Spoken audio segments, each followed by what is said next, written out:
John Dramani Mahama of the NDC, Dr. Mahmoud Bawumia of the NPP. What will be the issues to gauge them by? And we also encourage you, as you think of these, cash out. It's with a short code *439# and share the link as well. Representing the government of Nana Addo Dankwa Akufo-Addo, a Deputy Minister of Energy, current Member of Parliament for Second D, Andrew Japamesa is also here. Good morning to you, Andrew. Good morning, my brother. Yeah, great. You're called a call, eh? No, Kofi. No, Kofi. Yes. And then also the parliamentary candidate for Abra Sebu Kwaman Kese constituency for the NDC, former Deputy Minister, but currently an aide to former President John Dramani Mahama. Felix Kwachofosu is also here. Not very often he comes into our studios. We're grateful that you've joined us this morning. How are you? Oh, I'm doing great, Roland. It's been a while. Yes, it's been a while.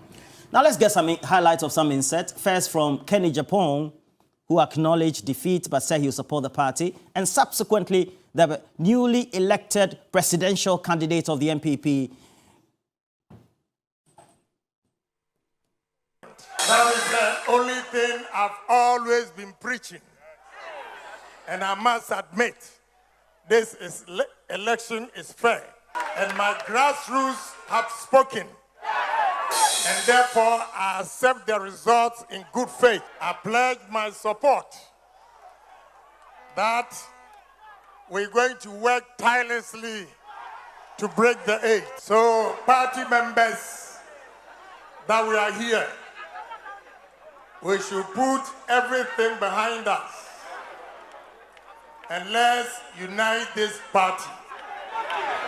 With unity, I believe we can break the 8.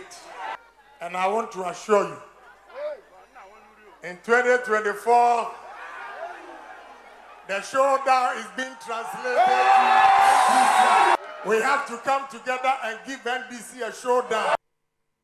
I am determined to work with all of them and all our supporters to achieve the party's ambition of breaking the 8. There are those who would say that we are divided as a party, but I am here to tell them that it couldn't be less true. The NPP is a thriving democracy where leaders are elected, not anointed. And I salute my fellow competitors in this race for partaking in this crucial process. While our plans may differ at times, our visions are aligned. We share a passion for Ghana and a firm conviction that the NPP is the only party that can transform Ghana. My vision is to build an inclusive, food self-sufficient, data-driven, and systems-based nation that will fully participate in the global digital revolution to resolve our problems and also to usher in a golden age of benefits from our natural resources. When we bring the talents of the youth together, we will surely build a mighty nation. Together, we can transform this nation and do even more in many areas. I therefore invite the youth, particularly the Gen Zs, to join me in this journey of great possibilities. So our question for our discussion today is, particularly for the Gen Zs and the other voters, what will be their own benchmarks or indicators that will measure him, the Vice President, the presidential candidate of the NPP, Dr. Mahmoud Bawumia, by, alongside his rival, the NDC presidential candidate, John Dramani Mahama? Andrew. Yes. First, your own observation. Let me begin by saying good morning to my good friend Felix and yourself, our cherished viewers, especially those in my constituency, and to take the opportunity to congratulate the New Patriotic Party for a well-organized congress across in excess of 300 centers in Ghana. Electoral Commission, who supervised the election, the Ghana Police Service, who provided security. I was surprised when I got to Jendu Park. They had a dedicated officer to accompany me. Yes, that's where we voted in secondly. Across the entire venue until I left. It was ample security for the location, cordoned off to ensure that people were not entitled to go in, did not go in. There were no incidents whatsoever. To congratulate all the party officers, police station, the executives, regional officers, coordinators for the work that they did, for their commitment to our party. And I believe that they all deserve a round of applause for an excellent job that they did over the weekend. I think it's also important that I congratulate all the contestants, all three of them, for putting up a good show, especially my senior Santa Clausian, Honorable Kenny Japan, my former chairman. He and I served on the Communications Committee of Parliament in the 7th Parliament. He was my chairman, I was his vice. We have an extremely good relationship, save that on this occasion, my support was His Excellency, the Vice President. We had our own internal conversations and we agreed to disagree on this occasion. But he put up a good show. I least expected that he was going to cross 30%. You did? Oh yes, I did. But of course, he exceeded my expectation, and by so doing, reduced the vote that His Excellency the Vice President got. But of course, 61% is, by all accounts, an overwhelming endorsement by the party. And so let me commend all of them for the work that they did, for coming together after the election and pledging their commitment to the party, and to extend huge congratulations to His Excellency the Vice President. We all knew right from the very beginning that he was a man that the NPP needed at this time, at this hour, into election 2024, and the delegates of our party endorsed that position and have given him to the good people of Ghana to evaluate him and to take a decision on him and his opponent in 2024, who happens to be the former president of the Republic, His Excellency John Dramani Mahama. It will be an interesting election. Okay, and the question that you asked relative to the Gen Zs and all of us, what then would influence our decision in voting? I think that the good people of this country would compare the record. Thankfully, we have a former president who is contesting, a former or a sitting vice president. He's never been president before. Okay, yes, he's the chairman of the economic management team of the New Patriotic Party, but he's not the president of the Republic of Ghana. He's a vice president who obviously has a limit to decision making. And so we'll compare the work that he has done right from 2017, okay, 2018, 2019, where the economic performance of this government was crystal clear to everybody. And Ghanaians will ask themselves that, how is it that a country which was growing at 7% average GDP year on year, okay, which 18 months after coming into government successfully exited the IMF program that our friends in the NDC had started, and of 18 months had not met any of the indications that they themselves had committed to the world, to the IMF, to resuscitate the economy. Okay, and will ask themselves that what happened? And contrary to the view that everything is related to COVID as an excuse, Ghanaians who are not ostriches, who are objective, who understand the issues, will know that obviously 2020 we had a pandemic that affected the entire world. It was almost of apocalyptic proportions. Okay, and we'll make a determination what impact that had on our economy, what commitments that the government made relative to how it is that we can rebuild our economy, as opposed to our inability to bring back human lives when they are lost. and the notion that then defined decision that, look, put away economic indicators and focus on things that would help you preserve lives.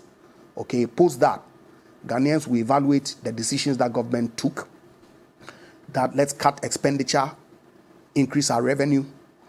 The proposition that was sent to Parliament in 2021 to increase our revenue by way of the e-levy, and the recklessness with which Parliament, led by our friends in the NDC, treated that entire exercise, okay, when we approved the budget, which was the revenue and the expenditures of the government, went ahead to pass the Appropriations Act, mandating government to go ahead and spend, and blatantly refused to pass some of the revenue measures that had already been approved in the budget, which then led clearly by 31st December breaching the Public Financial Management Act.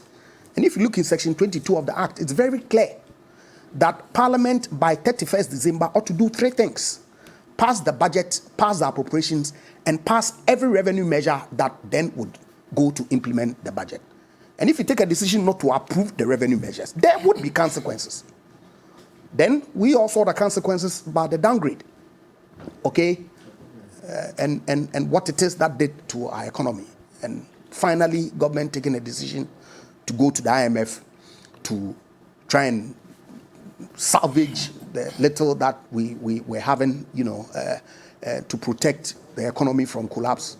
Subsequently, the policies that have been brought on board that has significantly gone to, as it were, stabilize our city economy, beginning to pick up and all that. And so that is the story of the New Patriotic Party government. The people of Ghana would assess and compare it to the former president who is seeking another mandate, whose track record is well known to all of us. Even the cough in China was a basis for him telling us why his economic performance was abysmal. Okay, cough in China. Yet they turn around and tell us that the global pandemic, where people died in droves across the world, is of no consequence. And that is as a result of the economic management of the NPP under the leadership of His Excellency the Vice President. And they quickly forget that even before COVID, right, you remember the below-the-line reporting that the Finance Ministry introduced into our budget reporting cycle, which clearly identified two key expenditure components of the budget that were not planned, that were not part of the regular economic management of government. The energy sector, huge debts that had been accumulated by the NDC government. Okay? And they tell us, last Friday I was listening to him on Good Morning Ghana, talking about heavy lifting. Look at the data. We had no basis to sleep in darkness for 4 years. Absolutely none. The only reason was because there was no fuel that was coming through the West African gas pipeline to Tema. And obviously, if you don't have gas as fuel to power your plants, okay, you ought to buy liquid fuels to power your plants for 4 years. Because the data clearly shows that installed capacity relative to our peak demand, there was sufficient enough room. Yet we slept in darkness. Why? It was not financial. You couldn't pay for fuel. So Ghanaians had to sleep in darkness. Guess their solution. Their solution was to contract additional power, such that today, last week, we're having conversations with the IPPs. Beyond the 1.5 billion or so that we paid in 2017, 2018 to bring the energy sector debt down. Okay? There's an outstanding debt. I'm coming, please. Of 1.6 billion. It's just an initial comment. 1.6 billion as of July. Guess what? 35% of that debt is excess capacity, power that you and I have not consumed. But the ECG, because of the contraction regime that was superintended by our friends in the opposition. Sometimes when I hear them talk, they have the audacity to speak. But of course, it's a political, democratic regime, and so they can speak. But the good people of this country will be told the truth. They will know what it is that has transpired with respect to our economic management, the issues that we've had to deal with. Only recently, the banking sector cleanup, which their solution, when they were in government, that's when the problem started. Their solution was to give liquidity support to people who chopped it like it was a personal pocket money. We live in this country, we all saw it. Yet they have the audacity to speak and compare an Akufo-Addo administration and its economic performance, which has largely been impacted by external factors that the government had no control over. That did not impact only Ghana, but almost every country across the world. And so we will talk. Right. Next year will be an interesting year. All right. So the Gen Zs who read, who are always on social media, who have the capacity and the ability to discern, will make a decision in December. All right. Your initial comments, and then what are the key indicators or benchmarks for which people vote? My friend just delivered a gamut of excuses. His submission is an excellent exercise in excuse making for an utterly hopeless government. On the NPP primaries itself, look, Bawumia's performance was underwhelming. It shows that he lacks the requisite popularity within the NPP to have the wind in his sails going into the 2024 elections.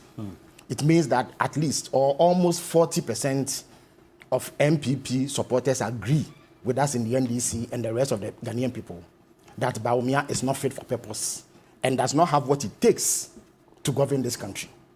Because there's nobody in the NPP's history who has won elections, at least since the NPP voter base was expanded, who has had less than 90% and won the general election. President Akufo-Addo obtained 94% in 2014. I'm talking about the expanded voter base, not the old system that had less than 2,000 people, which we all agree is not the most representative sample to use in such an exercise. So to get the sort of support you need from your party, you must command a huge victory in internal primaries. Bawumia failed to achieve that. But it is not surprising that he failed to achieve that. Because if you look at the NPP, for all their loudness, you see a very muted response to this delegates conference. And it is because they know that the energy and confidence has been sapped away from them because of their appallingly abysmal performance, the utterly hopeless governance that they have delivered. So I come straight to your point about how the Ghanaian population will make a determination, the benchmarks, about which of the two candidates to go for. And it's instructive that Bawumia himself mentioned the Gen Z generation that we have. They are the generation who have been agitating the most in recent times over the poor governance that this government is superintending. You recall that a few weeks ago, they held a protest in Accra, during which they were bundled up by police people and maltreated under the aegis of this government. In fact, in December, they have vowed to protest for the whole month of December. So the Gen Z people that Bawumia is referring to have already come to a conclusion that this government has been useless in terms of delivering the things that matter to them and are protesting.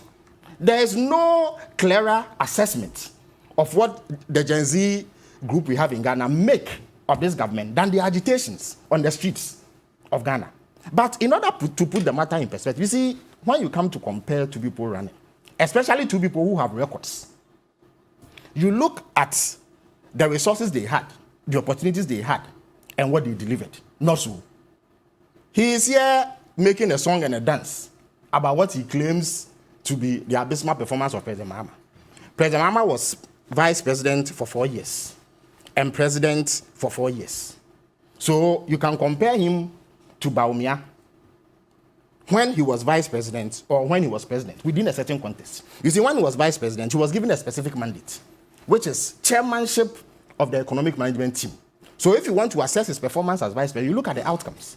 And then you look at Bawumia's outcomes too, and see whether when you put those two gentlemen side by side, who is superior.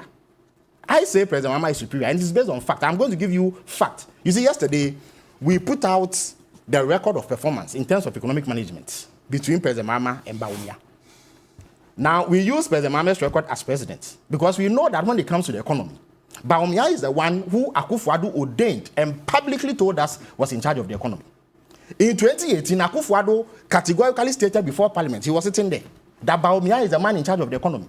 In 2019-2020, they put up billboards advertising Bawumia's leadership of the economic management team. They held town hall meetings at which Bawumia purported to give an account of his stewardship as chairman of the economic management team. So everything that has happened under this economy in the last 7 years is the responsibility of Bawumia.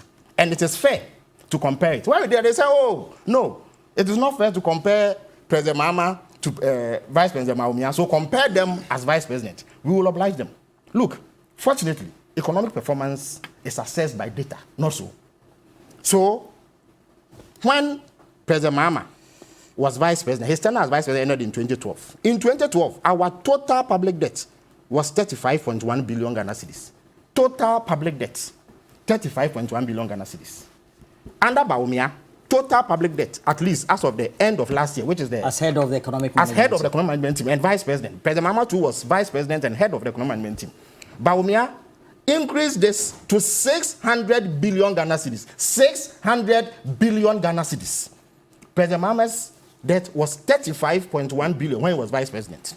Now, total revenue, including borrowing, that is, how much money did they have to run this economy? If you add taxes, non-tax revenue, borrowing, and everything that President Mahama had as Vice President, it amounted to about 70 billion Ghana cedis. Bawumia has had over 830 billion, if you do the same analysis for him. Debt to GDP ratio, which measures whether or not, if you put monetary value on economic output within the country over a year, you can use it to do a bullet payment of your debt. President Mahama, debt to GDP ratio, it was 48.4%, which meant that if you put a monetary value on our GDP and theoretically attempt to use it to pay off our debt, we needed only 48.4% of our GDP to settle our debt. There will be an extra 51.6% for us to use for other things. Under Bawumia, as of last year, it was 104%, which meant that if you did the same analysis, we will need all of our GDP plus another 4% to pay off our debt. Under President Mahama, we did not default on debt payment. Bawumia has defaulted on debt payment.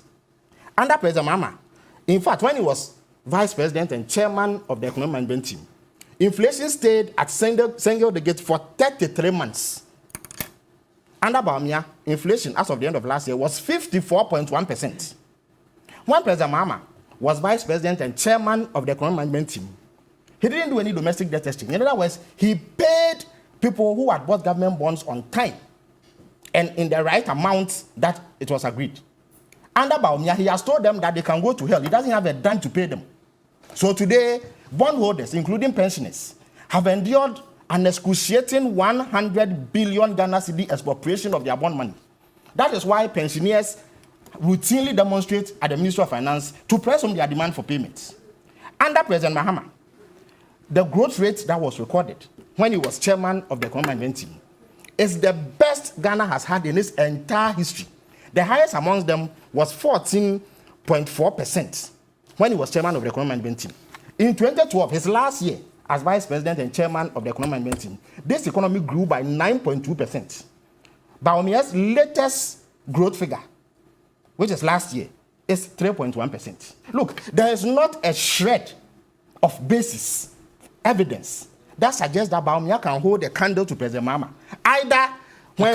Candle, or match if you like. It's just an expression. It means that he comes nowhere near him. Look, if Ghanaians have given you 830 billion over a 7-year period, and they gave somebody just 70 billion over a 4-year period, and he has these outcomes, which far outweigh anything you've done, you should hide under the nearest rock. You should not even attempt to become president. When President Mahama was Vice President and Chairman of the Economic Management Team, the cedi exchanged to the dollar at 2 cedis. In fact, there's a video of Akufo-Addo saying that if he was in government at the time, because the cedi exchanged at 2 cedis to a dollar, he was going to resign. Today, only last week, there were forest bills in Ghana where you could get it for 13.5%. In fact, exactly a year ago today, the cedi was exchanging at 17 cedis to a dollar. These are appalling records, which show that Bawumia has been a complete joke in terms of performance. Now, my brother has made a litany of excuses for this abysmal performance. COVID, Russia, Ukraine. Oh, please. That is a joke. COVID, Russia, Ukraine. Let me tell you, that is a joke. You see, when President Mahama was vice president, in fact, let me give you a brief economic history. Every single Ghanaian government has had to contend with externalities. In the late 90s, the Rawlings government had to deal with a sudden slump in our commodity prices. And you record the lives of Mr. Kwame Pepera and Victor Solomon, who were in charge of the finance ministry, explaining to Ghanaians why we had that situation. The NPP, led by President Akufo-Addo, Konadu Aprioku, who was their spokesperson on finance, would have none of it. Under President Mills, we had challenges with problems in China. We had challenges with the global economic downturn. Under President Mahama, we had challenges with oil production. We were producing just about 70,000 barrels a day. Now, they produce about 200,000 barrels a day from 3 oil fields. We had just 1 oil field. Revenue from just 1 oil field. They produce oil to the tune of almost 200,000 barrels a day and generate revenue from 3 oil fields. Under President Kufuor, there was an economic downturn in 2007. I was a member of the CGA. There was a day that because of the crisis, he addressed the nation at 8 p.m. live to explain what was happening and the mitigation measures he was implementing. At the time he was reading the speech, we were drafting our response. We will have none of it. Under President Mahama, we had difficulties with externalities. So every government has encountered externalities. But you see, externalities must be factored into economic management. The problem of the NPP is that they thought COVID was an excuse to win an election. How so? Because they overspent. Check their budget. If you want to see whether they have been prudent, check the budget. They recorded a staggering 17% deficit.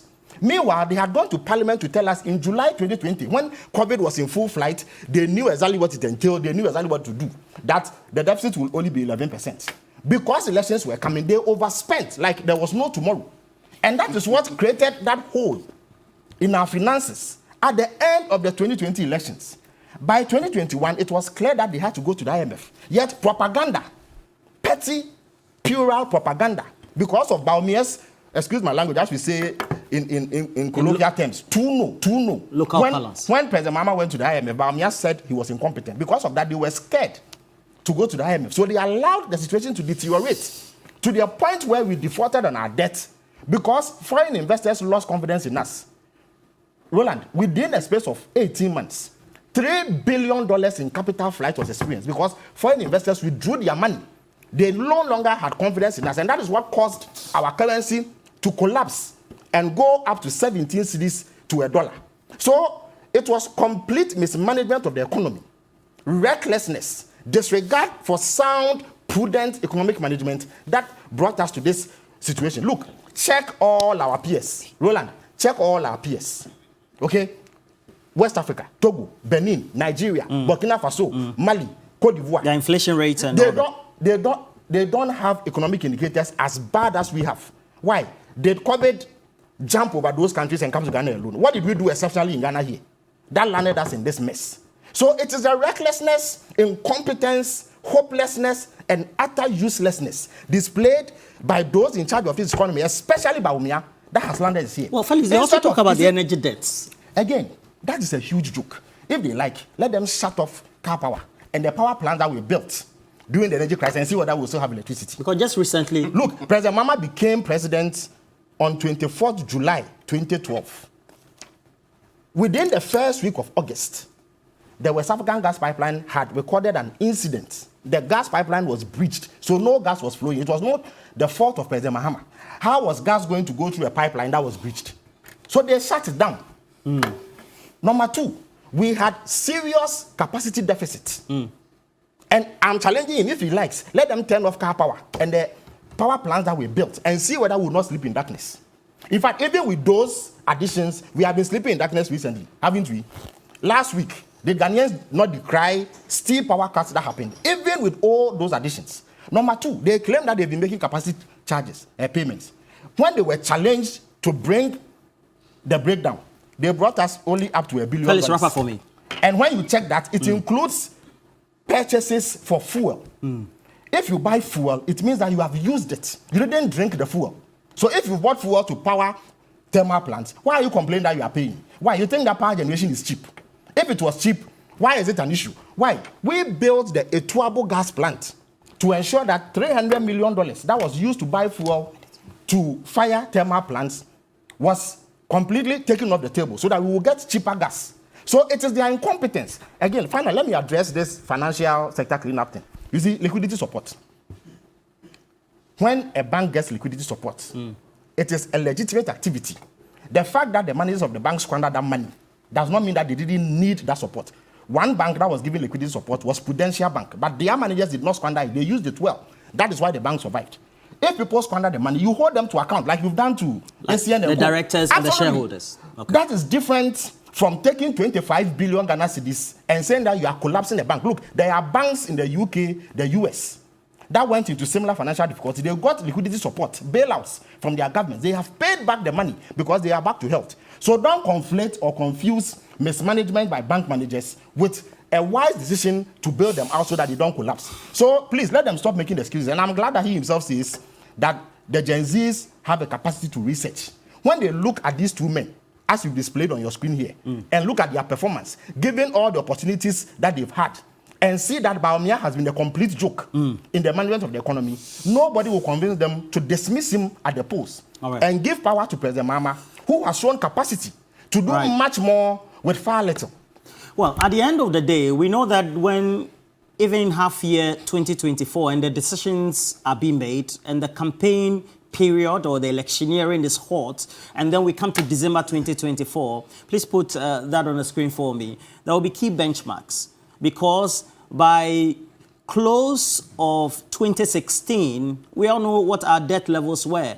And currently, 2023, what our debt levels will be. Even as of now, we're in excess. And look, these are key indicators that everybody could read through.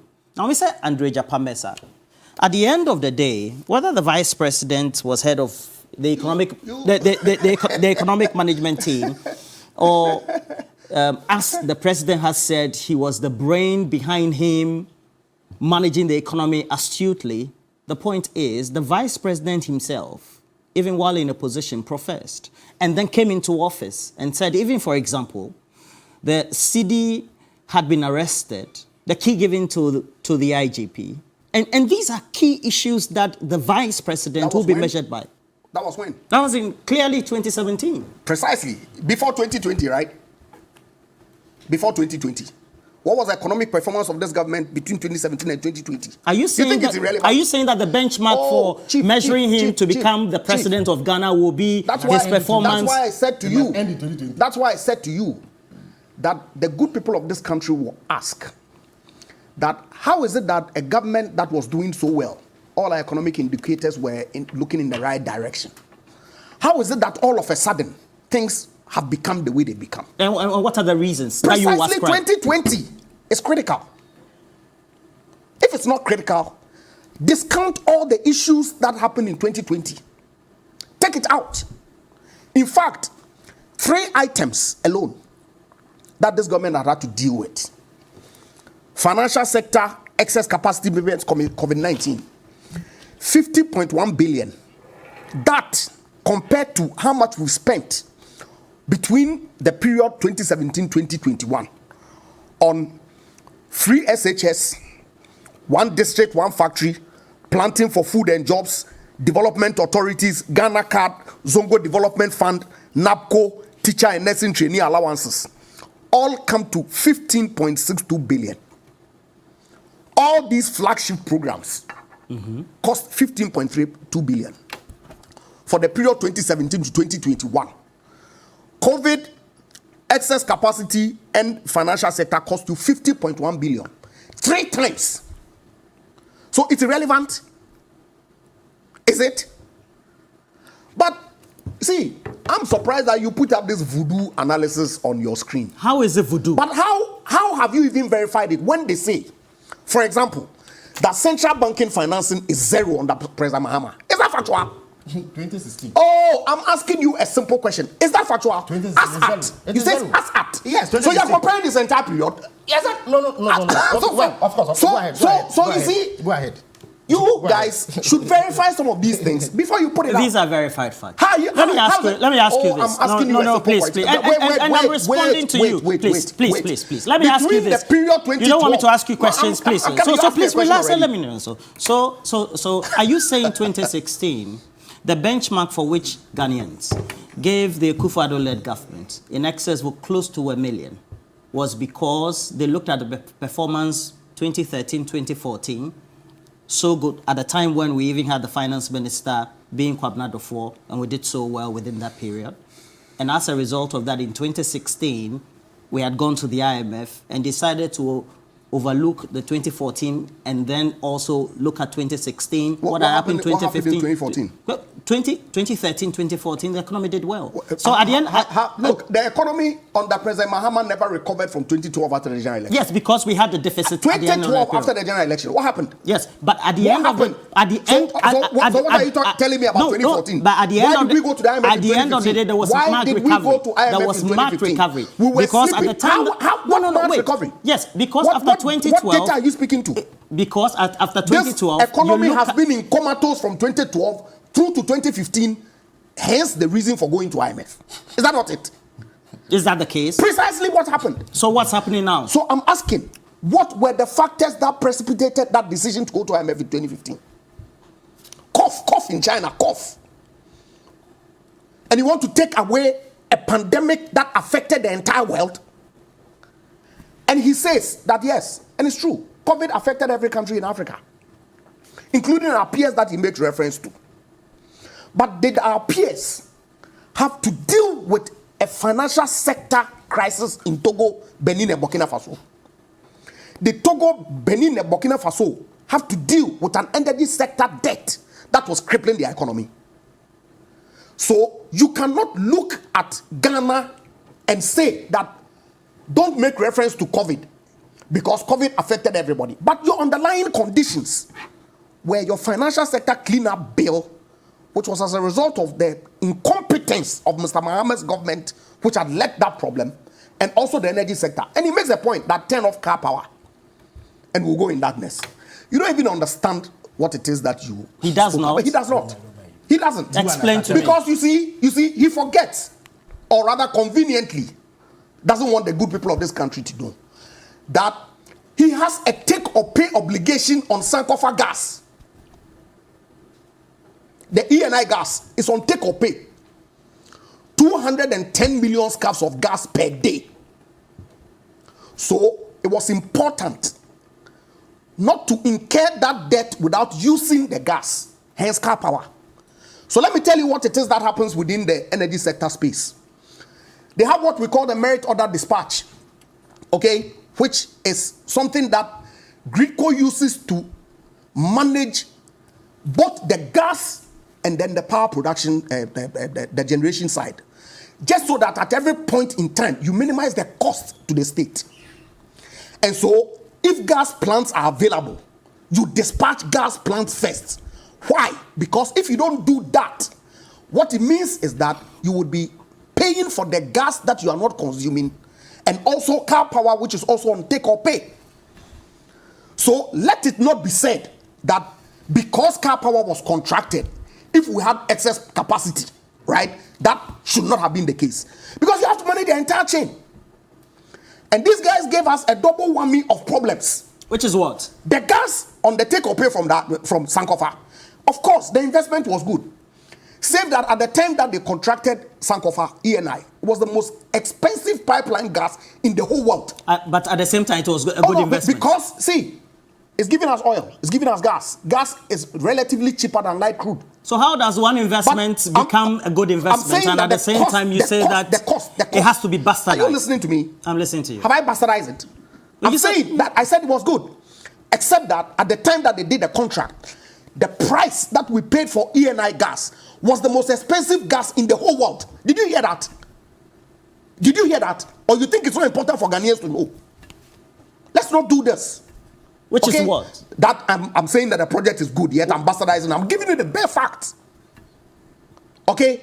So let nobody deceive you. Say that the project is a good project. Look. The point is this. The data is here.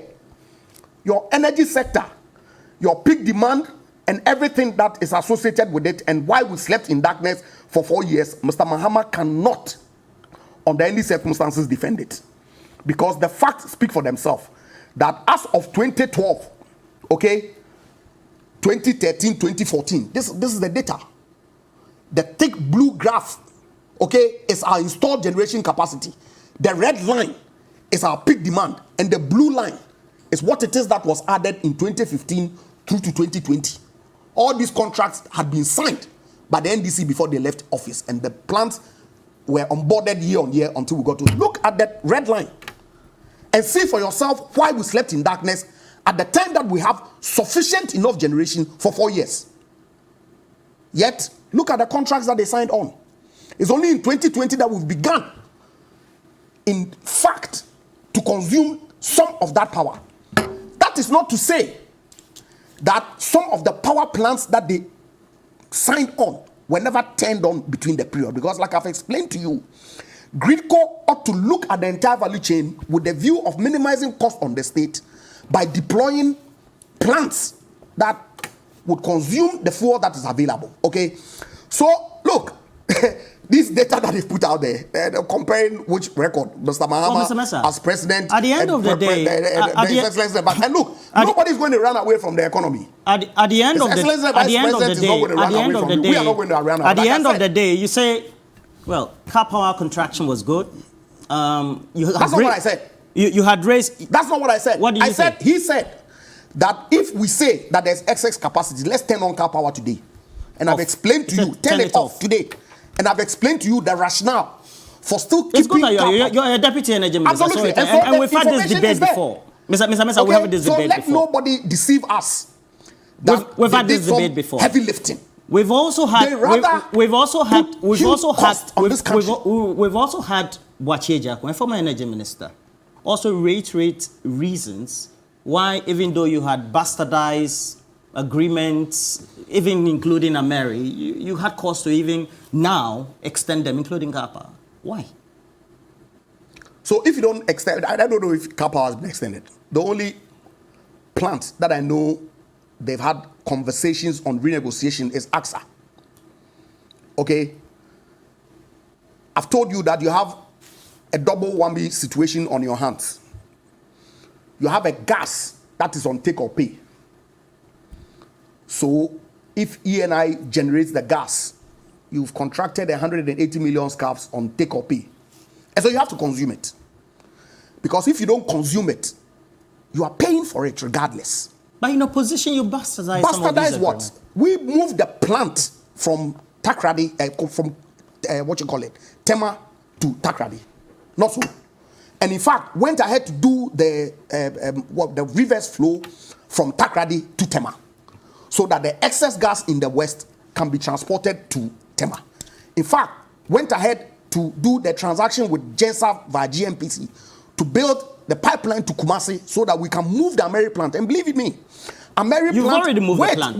Wait. It has not been turned on since the contract ended. Are we in Dumzo? Then why did we have the recent press statements? It was interesting how when I saw the outcry, 2 days outage, and it reminded me that, whoa, really? You call it outcry? Yes, it was. There was a public outcry. Wasn't there a promise that there will never be in the Dumso at all? 2 days, right? It's interesting. You slept in darkness for 4 years, 4 solid years. Are you telling me what that Ghanaian people? Wait, you, I'm telling you. You slept in darkness for 4 years. And the people who superintended that 4 years darkness have come back today and say, vote for me. Because of temporary economic challenges that we are having. So you call them temporary? Of course they are. Mr. Boache, Mr. Mesa. So really... These reasons that you adduce, are they not the reasons why you look at the clarion call, John Dramani Mahama, alongside his vice presidential candidate, lost the 2016 So why is he coming back? Because you have done worse. Oh, what do you mean by the indicators indicate that as at now, you've performed poorly. Please. That's why I told you that the good people of this country will ask the key questions. They will ask the questions.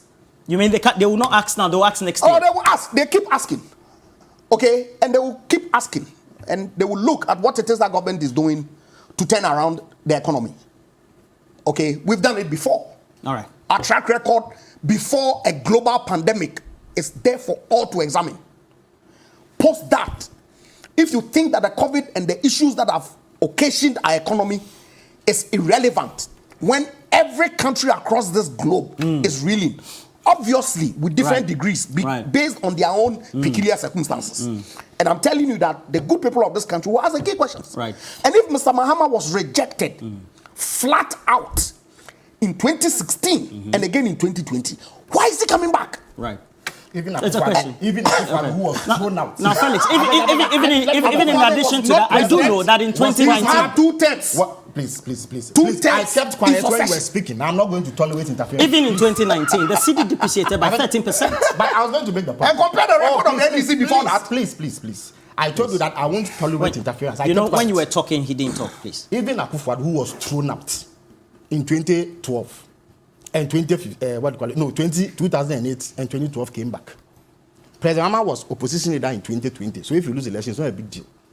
If losing an election was a reason why you never came back, Akufo-Addo would never be in the Flagstaff House drinking tea this morning. So that is a huge joke. The other thing is that this government is a pathetic joke. Their excuses are laughable. It is a reason why Gen Z folks are demonstrating against them. Because they have made these pathetic excuses over and over again, and they look like clowns. To begin with, you are telling me that our entire economic problem is due to a 50.1 billion payment that you made for SS Energy and COVID expenditure. Meanwhile, you have had 830 billion. You have borrowed up to 600 billion Ghana cedis. If you take 50 billion out of that, and that is why your economy has collapsed, you are a joke. You must be thrown out of government at the earliest opportunity. Number two, the lies that he tells about the energy sector. He forgets that he's not the only person who knows anything about energy. Look, there is a difference between installed capacity and available capacity. What you install does not mean that you will turn on everything at the time. You see, you need options. Every government that has come since the 80s has had doom so. In 1984, there was doom so. In 1998, there was doom so for over a year. Under President Kufuor, there was doom so for over a year. At the time, I was a student at Korea University. Between 2007 and 2008, we all did experience there was doom so. They sat down in government for 8 years and did not add anything significant to our generation capacity. It was the mining companies who added 80 megawatts of generation capacity to power their own operations. Kufuor did zilch. And then they went to bring some toy generators. Their own employee, an NDC NPP member, Charles Wekrubobi, described those generators as toy generators because they were not significant. When President Mahama came to power, in July 2012, as president, just a month after that, we had a problem with the West African gas pipeline. But it was also known that our generation capacity was inadequate, so we needed to bolster it. To build a thermal plant, you need 3 years. So you don't sit down and wait for the problem to come before you ramp up generation capacity, like they did for 8 years. So the generation capacity we added is what is bolstering our energy situation now. Number two, this lie they tell about take or pay, let him put his hand on his heart and tell you that they have not signed contracts that have take or pay clauses in them, as I speak to you. Or President Kufuor did not sign contracts that had take or pay clauses in them. Look, there's no investor who will come and invest in the energy sector without a guarantee that you buy the power. That is what they take or pay clauses. But they are liars. They are shameless liars. So they have signed contracts under him as Deputy Energy Minister with take or pay clauses. Let him deny it here. So you have signed contracts with take or pay clauses, and yet you are berating another government for signing contracts with take or pay clauses. When the investor puts between $100 and $150 million into building a thermal plant, he must have a guarantee that that investment will yield revenue for him to be able to service his debt and make his margins. That is what is the standard practice. President Kufuor signed take or pay contracts. Well, they say that it's increased our liabilities. I'm asking you a question. But you are talking about the standard practice. I'm asking you a question. It is standard practice. Look, I have an MSc in energy economics. So I have done research. I know for a fact that take or pay clauses are normal. And especially in crisis situation, they will demand it before they help you to ramp up your generation capacity. So this ridiculous lie must end. You lie too much. You are shameless hypocrites. You eat pork, you say you don't eat pork, but you eat pork soup. You don't like take or pay clauses signed by the NDC, but you love take or pay clauses signed by the NPP. Number 3, the economy started deteriorating long before COVID came. First of all, the idea that we should cut off assessment of the Akufo-Addo-Bawumia administration, especially Bawumia, at 2019 is a joke. Then, after 2019, you should have packed back and baggage and left government. Every single minute you spent in government will be assessed. So, your tenure did not end in 2019. It continued, and it will end in 2024. You have an obligation to manage the economy such that whatever situation exists, we get the best outcomes. You were reckless. Look, I was a candidate for election in AAK. I know for a fact that your money was taken and given to NPP people free of charge. The vice chairman for the Northern Region, Felicia Tete, has told us, and it is on record, that she got $100,000, Ghana cedis from COVID funds. Another 70,000 cedis was sent her, which she gave to others. All their constituency chairmen were sent money from the public kitty, free. And that is what created the deficit that we got. And that is what has driven us into this economic crisis. Number 3, since 2018, Roland. That's number 4. No problem, number 4. Since 2018, Roland, every single year, they have recorded a deficit higher than what they inherited in 2016. In 2016, the deficit was 6.1, as you see on, and let me make it clear. They cannot challenge a single figure on this table. If he is able to point out one single flaw, in this table, I will not contest election again. This is ironclad. It is cast in stone. They can't do anything about it.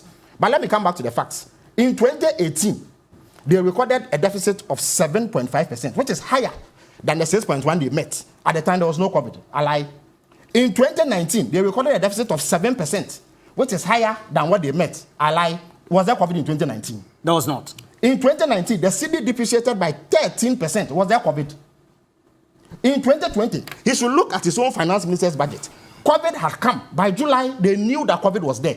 So when we are going to do a budget, you factor in everything that you need to do.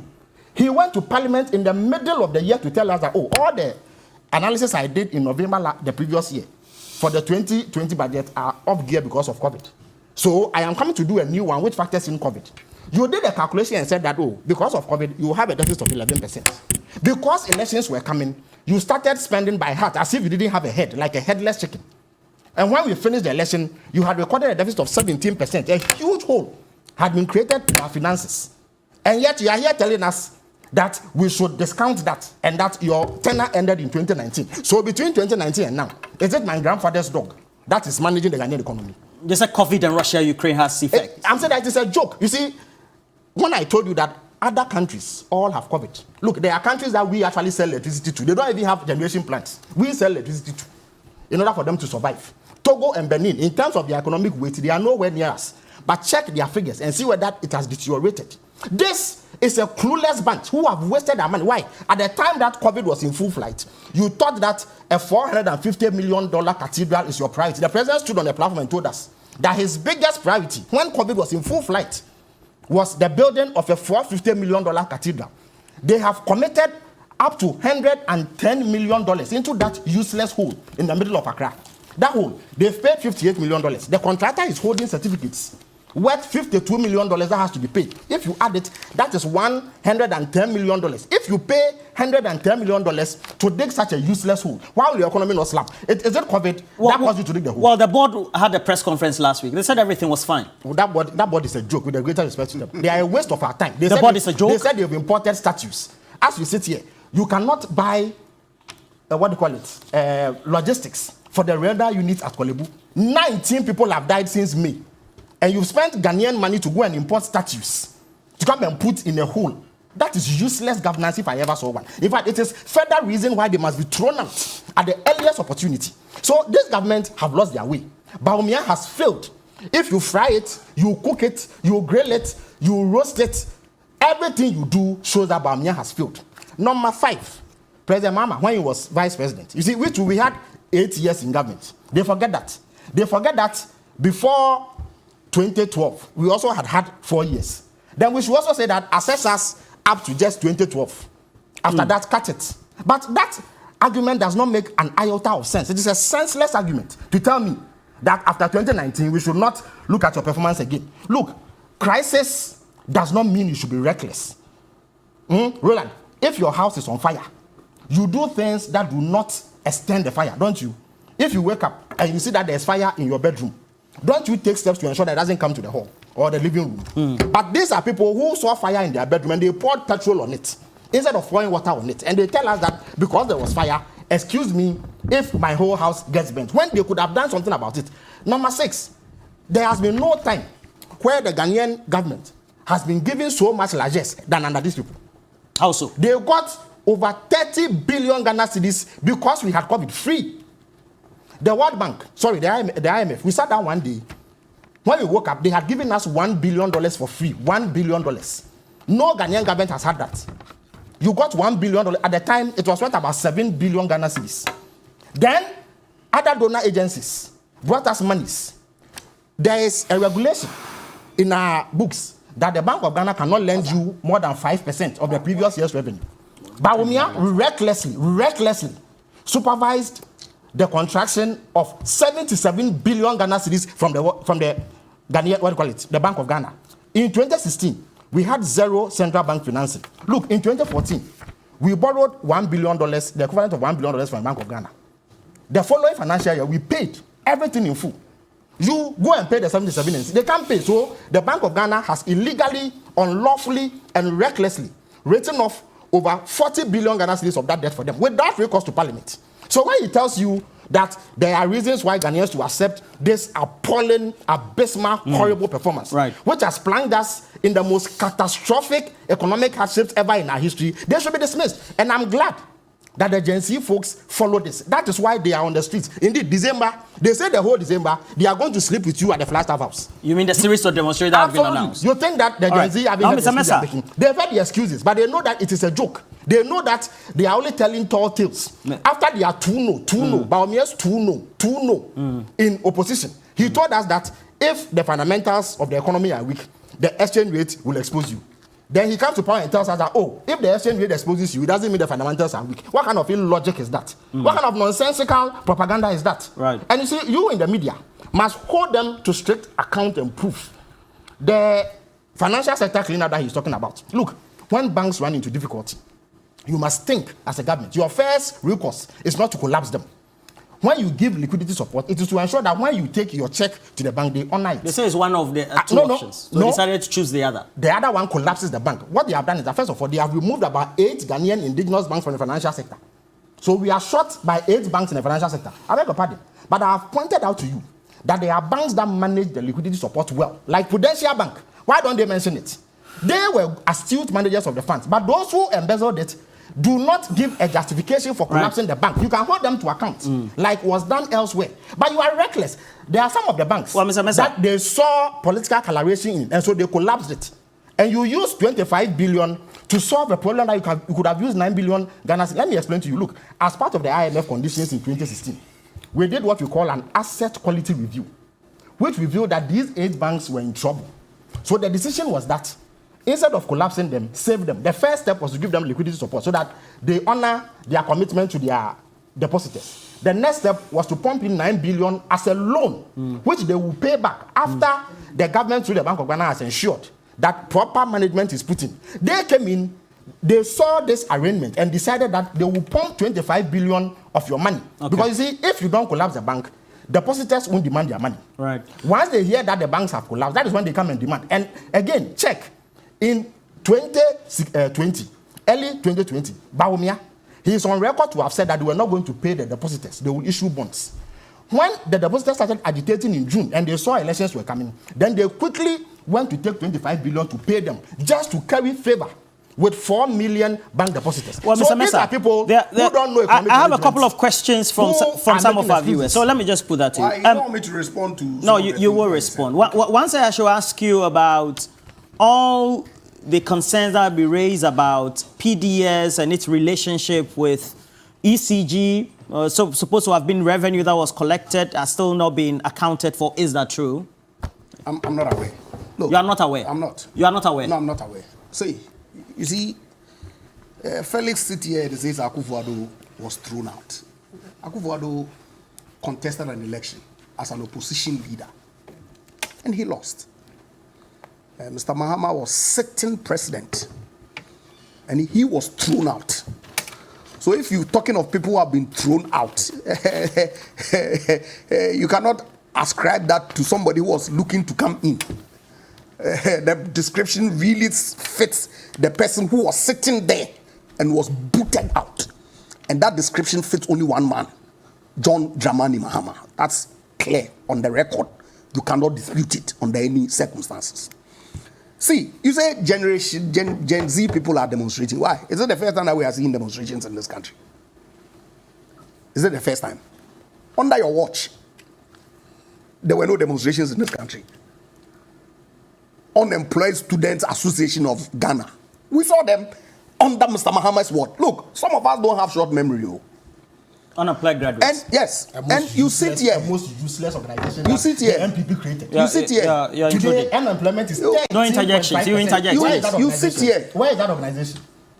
Unemployment You sit here and call somebody. You sat here and say you don't want to entertain any interjections. You are doing the same thing. I actually beat back. You see, you sit here and call people liars.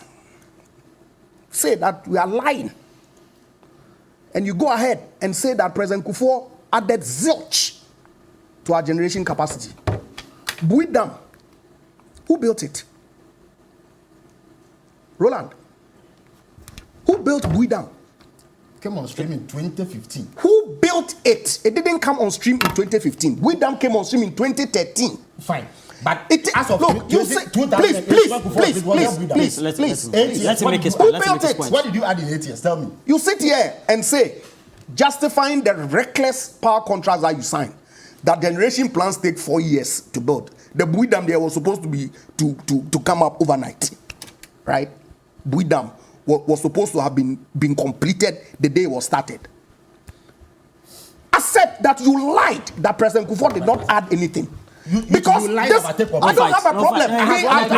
No interjections. I'm exposing your lie. You're sitting Yeah, here sure. That is on record. lying In 8 flat years, out. the only addition was the mines plant in 8 years. 88. Why? You started building Bidam in 2008.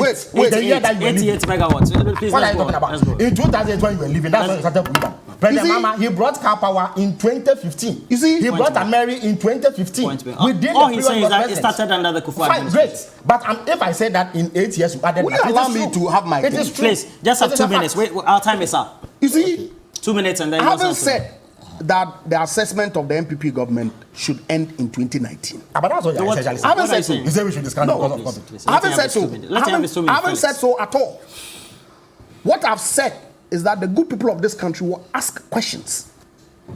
That how is it that a government that was managing the economy between 2019, 2017, doing so well, 2018, Because you doing so well. managed it in 2020. Let That's him the have- problem let him you have his 2 minutes. That's the problem you have, Roland. Felix, But let I him thought have- you said your time is up. Yes. I won't have the time. What No, happened you in will. 2020? Let's have 2 Because you minutes. don't Let's have have the 2 time. minutes. Fine, I didn't know. Let's have 2 minutes. I 120 apologize You for seconds. understand? I They apologize will for ask the questions. I apologize. That's what 120 happened. seconds. It's a wrap up, please. I apologize And I for that. proceeded to say that they will further ask that what is it that the government is doing to take us out of the circumstances that we find ourselves in today. It's a matter of fact. You sit here and say that the Akufo-Addo government has borrowed 600 billion. Is it factual? Is it? He says you people should hold us to account. Yet he does not require The accountability. debt as at is that what he 2017 said? was 120. Wait, I don't Yeah, he have said a that. problem. He said He that. says the Akufo-Addo government has borrowed 600 billion. I wrote it. Sure. Is it factual? That's the total debt of Ghana. Now, as at the time that you were leaving office, What in was the dollar debt? terms, in dollar terms, what was the debt? 120 divided by 4, 34 billion. Has that been paid? Remember that at every point in time, when you are calculating your debt, you use the current exchange rate to compute. And so if you multiply that 34 billion or so by 11 today, that comes to 374 billion. So that's the component of the debt today attributable to John Mahama. Equivalent in cedis. Yet. Shouldn't it be by the 4.2 I or don't 4.2? have see, it's calculated on a day-by-day basis.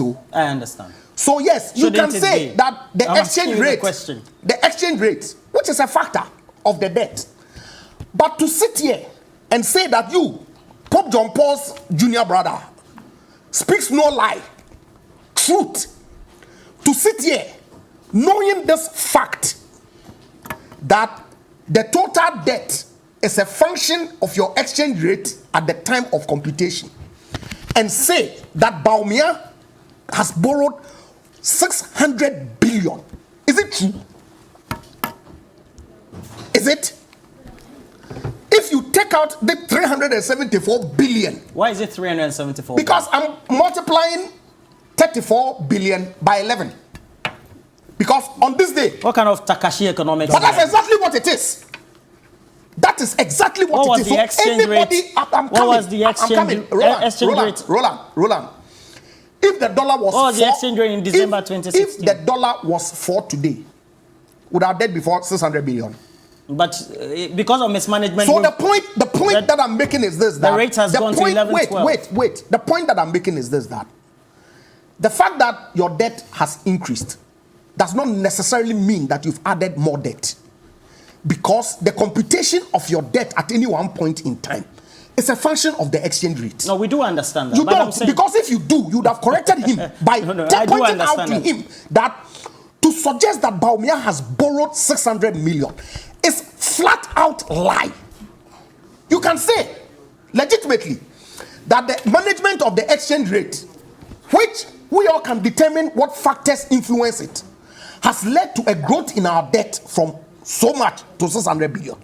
But you cannot attribute that entire debt as having been borrowed by NPP. The propaganda that they go out there and sell to the people. Dr. Bawumia said that if you want to look at how stable your economy is, you look at the exchange rate. I agree. So what are you saying? You are contradicting yourself. I'm not contradicting anything. You are just not listening, or you're being mischievous.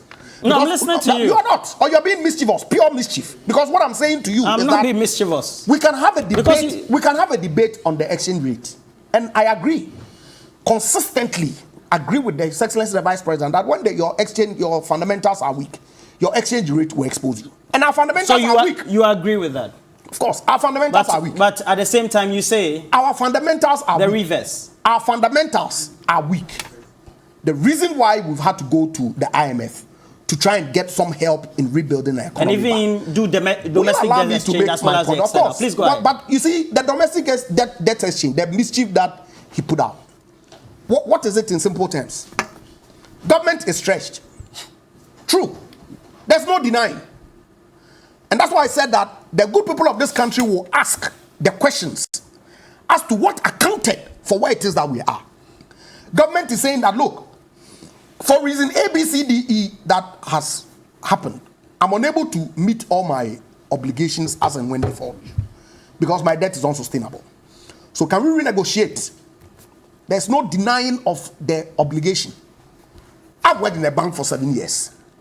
I know what it is that restructuring of loans and advances mean. That's exactly the same thing that the government of Ghana is doing with its bondholders. That look, rather than look on so that our economy collapses because of factors that clearly are not within our control, we are where we are. Let's restructure these obligations so that we can meet the debt that we owe you. Whose duty is it to manage the exchange rate? It's government. Okay, great. Now, thank you very much. Okay. now, your 2 minutes is up. Please. Let me address Two minutes. Please, you know how to. You know how to say oh. You know how to do that. Okay, take over the program for the rest of you know how to do that. Well, go ahead. The debt as captured here is up to the end of 2022. Even that does not include SOE debt. Look, Kokobo the loan owes 15 billion Ghana cedis. They owe contractors close to 10 billion Ghana cedis. Almost all SOEs put together, if you add their debt, it's about 30 billion Ghana cedis. The IMF actually adds it when they come to do their DSC. This cuts off at 2022. As I speak to you, our debt is in excess of 700 billion. So when you do the subtraction, the 600 billion is perfect. Number two, if that analysis that he did shows anybody was a liar, then the biggest liar in history is Bawumia. In 2016, he told us that President Kufuor left 9 billion Ghana cedis as debt, not so. And that the total debt as of the end of 2016 was 120 billion. So President Mahama has added 110. what happened to his exchange rate analysis. The biggest liar in history is Bawumia, if we go by your analogy. The other issue too is that he says that they were managing the economy well between 2017 and 2019. Look, even that is a joke. Compare the economic figures between 2009 and 2012. In 2009, we had a growth of 4%. In 2010, without oil, we grew by 8%. In 2011, we grew by 14.4%. In 2012, we grew by 9.2%. Their highest ever growth is 8.1%, which was brought on by even the work that we had done, because their real economic impact started coming in September of 2017. The last point is that the reason why we are in the mess is that in 2020, they hid behind COVID to be reckless. Because we had an election, they overspent. It is that deficit that has dogged us to today.